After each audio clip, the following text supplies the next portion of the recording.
Has it ever happened to you that something you really like that was really underground, like not mainstream, like a TV show that you don't, that only you knew about and you really liked, suddenly starts being mainstream? So suddenly everybody's doing it.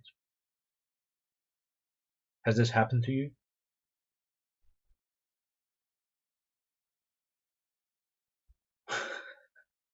Thank you. Are you waiting for a response? I'm waiting for you to type out examples of this, if I'm correct. If I'm not correct, I could be mistaken. Like, I think for the for the previous Witcher fans, when the series came out and when the games got even more popular, and then uh, people got really into it and they start saying, "Yeah, I'm a Witcher fan." Or I think the same thing happened with uh, mostly any book franchise that started being a movie franchise and then a game franchise. And generally, when things become mainstream, the initial group who was like a subculture of fans of this sort of franchise uh, remains a bit bitter. It has happened to me. So I think I know a couple of people who this has happened to, and it's like the hipster phenomenon, or at least that's like the stereotypical hipster thing. So when you say, okay, yeah, but I liked it before it was mainstream, this to me is telling of a certain phenomenon in love which I don't like, which I would call selfish love. So in a way, when we feel this, that we're losing something, that something is less special now because it's mainstream, because everybody's doing it, I would call this selfish love. Because you identify with something, you really like this underground uh, thing, friend, book, whatever, song, and all of a sudden, now that everybody's enjoying it, it's somehow like it's not yours anymore. Why is that?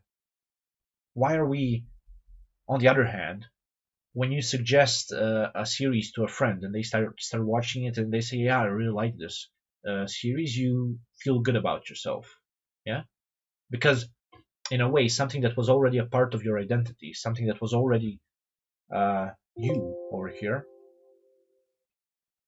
is now even more you because now you're not just sharing your friendship because we like exclusivity. I'm not quite sure that we always do. For example, when you offer your friend the same recommendation. Hey, go watch this show, and they start watching it, and now you can talk about it. I think this is a common. Let's put this. Just let's say this is the center of your identity. So I think you connect with this through this actually, and it doesn't feel less special because a piece of you, so your friend, a piece of your sort of outer identity, connected with you more. So basically, the same thing has a widely different emotional reaction when it comes to, for example, a piece of media going mainstream. If it's our friends who suddenly like what we used to like because we offered it to them, and if we can talk about it, if we can start, I don't know, a book club and read the same books, and then say, yeah, this book is also cool, and then you can discuss about it. I think this is like a common thing, widening of identity, because now you are being approved of.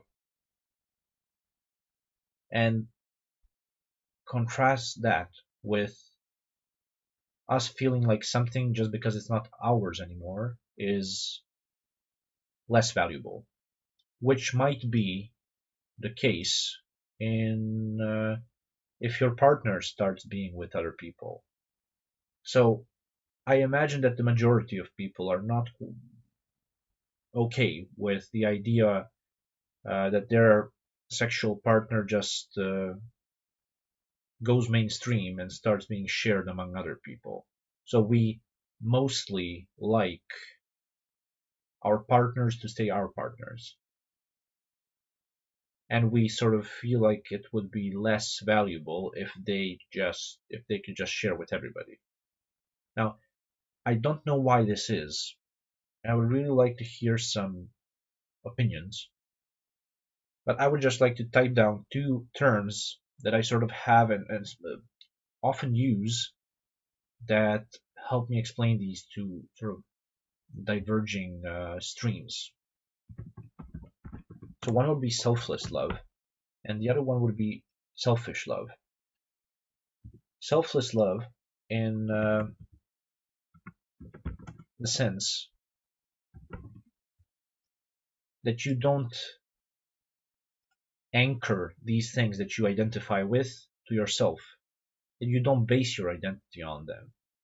So if I'm a Harry Potter fan and I base my identity on it, I might feel like if everybody bases their identity on Harry Potter, all of a sudden I am a bit less unique.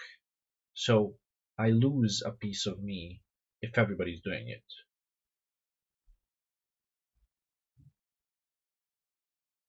And on the other hand, if we just identify and empathize with different things without basing our identity on them, we are glad when this thing is shared. Does that make sense?